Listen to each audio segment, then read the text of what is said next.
سورہ بقرہ کی آیت نمبر 91 ہے، جس میں اللہ پاک فرماتے ہیں کہ جب ان سے کہا جاتا ہے کہ ایمان لے کر آؤ، تو پہلی بات یہاں پہ کہ ان سے کہا جاتا ہے، کس نے کہا ہے اس بات کو بیان نہیں کیا گیا، لہٰذا اس انداز میں بات کرنے میں ایک بڑا وسیع معنی جو پایا جاتا ہے کہ ان کو کس نے کہا تھا کہ ایمان لے کر آؤ۔ اللہ تعالیٰ کی ذات بھی ہو سکتی ہے کہ ان کے کچھ لوگ تو اللہ تعالیٰ سے براہ راست کوئی طور پہ ملاقات کر کے بھی آئے تھے، موسیٰ علیہ السلام بھی ہو سکتے ہیں، ان کی اپنی کتاب تورات بھی ہو سکتی ہے، نبی علیہ السلام بھی ہو سکتے ہیں، قرآن بھی ہو سکتا ہے، ایون صحابہ کرام بھی ہو سکتے ہیں۔ تو گویا کہ اس انداز میں بات کرنے میں اتنی زیادہ وسعت ہو جاتی ہے کہ کسی نے بھی ان سے یہ بات کہی ہوگی کہ اپنے ایمان کو جو ہے وہ خالص کر لو۔ لہٰذا یہاں پہ مفسرین کرام یہ نقطہ بھی بیان کرتے ہیں کہ انسان کو اپنی زندگی میں دعوت ملتی ہے، وہ بہت سارے راستوں سے ملتی ہے، بہت سارے طریقوں سے ملتی ہے، بہت سارے ذرائع سے ملتی ہے۔ ضروری نہیں کہ ہر انسان کو کسی ایک طرف سے ہی دعوت مل رہی ہو، تو دعوت کہیں سے بھی آ سکتی ہے، کسی بھی طرف سے آ سکتی ہے۔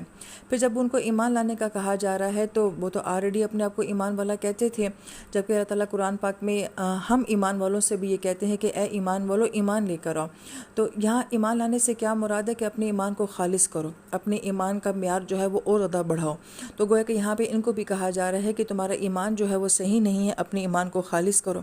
اور پھر یہ کہا جا رہا ہے کہ جو اللہ پاک نے نازل کیا ہے اس کے اوپر ایمان لے کر آنا ہے۔ اب ان کا آگے سے جواب کیا ہے کہ ہم ایمان لے کر تو آئیں گے مگر اس پر جو ہمارے اوپر نازل ہوا ہے۔ اب یہاں پہ آیت مبارکہ میں بھی جو ہے انہوں نے جب یہ کہا ہے کہ بما انزل علینا، جو ہم پہ نازل کیا گیا ہے، اللہ تعالیٰ کا نام ہی نہیں لیا کہ جو اللہ نے ہم پہ نازل کیا ہے، کیونکہ اس معاملے میں وہ اللہ تعالیٰ کی بات کو بھی اہمیت نہیں دیتے ہیں کہ جو اللہ نازل کرے گا، جس پہ نازل کرے گا، جو نازل کرے گا ہم سب کو مانیں گے، نہیں، جو صرف ہم پہ نازل ہو چکا ہے یعنی کہ تورات، صرف ہم اس کو مانیں گے، باقی سب کا جو ہے وہ ہم انکار کر دیں گے۔ تو گویا کہ اگر آیت مبارکہ پہ غور کیا جائے تو ان کے جواب دینے کے انداز سے ہی جو ہے ان کے اندر کی منافقت اور ان کی نافرمانی اور ان کی بے ادبی جو ہے وہ پتہ چل جاتی ہے کہ کس طریقے سے انہوں نے جو ہے اللہ تعالیٰ کے نام کو اپنے جواب میں حذف کیا ہے۔ جبکہ اللہ تعالیٰ فرماتی ہے وہ الحق مصدقا لما معهم، حالانکہ وہ کتاب جو ہم نے ان کے اوپر نازل کی ہے وہ تو تصدیق کرتی ہے جو کچھ ان کے پاس ہے۔ یہاں پہ بڑا خوبصورت معنی جو بیان کیا جاتا ہے کہ یہ لفظ قرآن پاک میں بار بار آتا ہے کہ یہ کتاب تصدیق کرتی ہے جو کچھ ان کے پاس ہے۔ غالباً یہ مفہوم پہلے بھی بیان کیا گیا ہے کہ اگر ایک کتاب ان کے پاس پہلے سے ہے اور ایک نبی ان کے پاس، بلکہ ایک نہیں بہت سارے نبی ان کے پاس پہلے سے آ چکے ہیں، تو اب اگر ایک نئے نبی آ رہے ہیں اور ایک نئی کتاب آ رہی ہے تو کسی نئی چیز کو قبول کرنا جو ہے وہ آسان نہیں ہوتا، مشکل ہوتا ہے۔ لیکن قرآن بار بار یہ کہتا ہے کہ یہ کتاب تو تصدیق کرتی ہے جو ان کے پاس پہلے سے کتاب موجود ہے، یعنی کہ تمام انبیاء جو ہیں وہ شریعتوں میں کچھ نہ کچھ فرق ہوتا ہے، لیکن بیسک عقیدہ تو سب کا ایک جیسا ہی ہوتا ہے۔ تو ہر نبی جو ہوتا ہے وہ پہلے نبی کی تائید میں آتا ہے، ہر کتاب جو ہوتی ہے وہ پہلے والی کتاب کی جو ہے وہ تصدیق کرتی ہے۔ تو کوئی نئی چیز تو ان کے پاس نہیں آ رہی جس کو قبول کرنا ان کو اتنا مشکل لگ رہا ہے، کیونکہ کسی نئی چیز کو قبول کرنا واقعی جو ہے وہ مشکل کام ہوتا ہے۔ تو گویا کہ یہ تو کتاب وہی ہے جو ان کی اپنی کتاب میں باتیں ہیں، یہ وہی باتیں کرتی ہے، تو پھر اب تمہیں کیا مسئلہ ہے کہ تم اس کتاب کو کیوں نہیں مانتے ہو؟ پھر اس کے بعد کہا گیا کہ یہاں پہ مصدقل جو ہے یہ حال بن رہا ہے، اور حال کے اندر یہ معنی پایا جاتا ہے کہ وہ چیز آج کے دور میں بھی موجود ہوتی ہے۔ تو یہ کتاب جو ہے یعنی کہ قرآن پاک جو ہے یہ کل بھی ان کی کتابوں کی تصدیق کرتی تھی اور آج بھی تصدیق کرتی ہے اور قیامت تک تصدیق کرتی رہے گی۔ جن لوگوں کا وسیع مطالعہ ہے، جو آج بھی دیکھتے ہیں کہ یہود کے بڑے بڑے اسکالر جو ہیں وہ جو باتیں بھی تورات سے بیان کرتے ہیں، تو جن لوگوں کا پھر قرآن میں بڑا گہرا مطالعہ ہے وہ جانتے ہیں کہ کس طریقے سے قرآن آج بھی ان کے باتوں کی جو ہے وہ تردید کر رہا ہے۔ اگر وہ کوئی غلط بات کرتے بھی ہیں، کسی غلط بات کا دعویٰ کرتے بھی ہیں، تو قرآن آج بھی اپنی آیات کے ذریعے جو ہے ان کی غلط باتوں کی جو ہے وہ تردید کرتا ہے۔ تو گویا کہ اس لفظ کے اندر یہ بات ہے کہ صرف یہی نہیں کہ نبی علیہ السلام کے دور میں یہ کتاب جو ہے وہ تصدیق کرتی تھی، ہر پہلو سے جو ہے پہلی کتاب کی تائید کرتی تھی، نہیں بلکہ قیامت تک یہ کتاب جو ہے اپنی سچائی کو خود ثابت کرتی رہے گی۔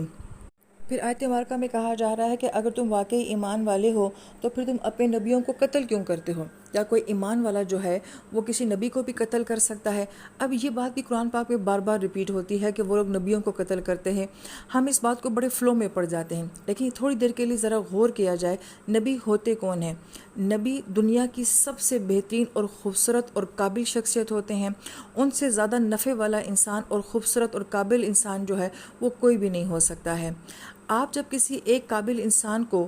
قتل کر دیتے ہیں. مثلا وہ ایک عام انسان بھی ہو جو بڑی قابلیت والا، صلاحیت والا، بہت پڑھا لکھا بندہ ہو. ایون ہم یہ دیکھتے ہیں کہ ہمارے جب جنرل بریگیڈیئر جو ہوتے ہیں اگر خدا نہ خواستہ وہ کسی بھی حادثے میں جو ہے وہ ہلاک ہو جاتے ہیں تو ہم کہتے ہیں کہ ملک کا بہت بڑا نقصان ہوا ہے، کیونکہ اس کے پیچھے اتنی انویسٹمنٹ ہوتی ہے. ایک بندے کو آپ نے تیار کیا ہوتا ہے، اس رینک تک پہنچایا ہوتا ہے، پھر اگر وہ بندہ مر جاتا ہے تو یہ ملک کا بہت بڑا نقصان سمجھا جاتا ہے. کوئی بہت بڑا سائنٹسٹ اگر مر جاتا ہے تو سائنس کی دنیا میں ایک بہت بڑا نقصان سمجھا جاتا ہے. اگر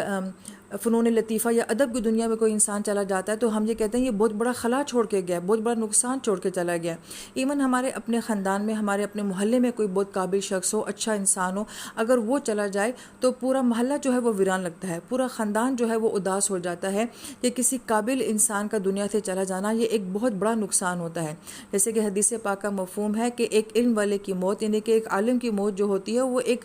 جہان کی موت ہوتی ہے. تو گویا کہ ان تمام لوگوں سے نبی جو ہوتے ہیں وہ کس قدر خوبصورت اور قابل ہستیاں ہوتی ہیں. تو اتنے قابل شخص کو، اور وہ جو آپ کا سب سے زیادہ نفع چاہنے والا ہے، سب سے زیادہ آپ سے محبت کرنے والا ہے، اور کوئی ایک نیک انسان کسی گھر میں موجود ہو، کسی محلے میں موجود ہو، کسی شہر میں موجود ہو، اللہ پاک اس کی برکت سے جو ہے وہ پوری دنیا کو کھلا رہے ہوتے ہیں. تو جو نبی ہوتے ہیں وہ کتنی برکات اپنے ساتھ لے کر آتے ہیں، ان کی عبادات، ان کے معاملات، اور ان کے اوپر جو اللہ پاک کی رحمتوں کا نزول ہوتا ہے. تو گویا کہ ایک نبی کا قتل یہ کوئی عام بات نہیں ہے، یہ کتنی بڑی بات ہے کہ اتنے قابل اور پیاری ہستی کو جو ہے وہ قتل کر دینا. اور پھر جیسے بعض روایات میں آتا ہے انہوں نے تو ایک دن میں یا ایک وقت میں جو ہے کتنے کتنے نبیوں کو جو ہے وہ قتل کیا تھا. تو گویا کہ یہ کتنا بڑا نقصان تھا، کتنا بڑا نقصان تھا جو لوگ کرتے تھے کہ نبی کو جو ہے عام انسانوں کی طرح قتل کر دیا کرتے تھے. تو یہ کیسا ایمان ہے جو کہ ایک عام انسان نہیں بلکہ اتنے خاص انسان کا قتل بھی ان لوگوں سے کروا دیا کرتا تھا. تو یہ بڑی غور طلب بات ہے کہ جہاں کہیں بھی نبیوں کا قتل آتا ہے تو تھوڑا سا اس آیت مبارکہ پہ رکنا چاہیے اور سوچنا چاہیے. ایون ہم آج کے کسی قابل انسان کو، کسی بہت بڑے عالم کو، اپنے کسی استاد کو، کسی بہت بڑی ہستی کو سوچ لیں کہ اگر وہ دنیا میں نہ ہو تو ہمیں لگتا ہے کہ کتنا بڑا نقصان ہو جائے گا، کتنا بڑا خلا ہوگا، اور ہماری زندگیوں میں کتنی بڑی کمی آ جائے گی. تو سوچے ایک نبی کیا ہستی ہوتے ہیں، اور ان کا قتل ہو جانا یہ پورے معاشرے کے لیے بلکہ پوری دنیا کے لیے کتنا بڑا نقصان ہوتا تھا.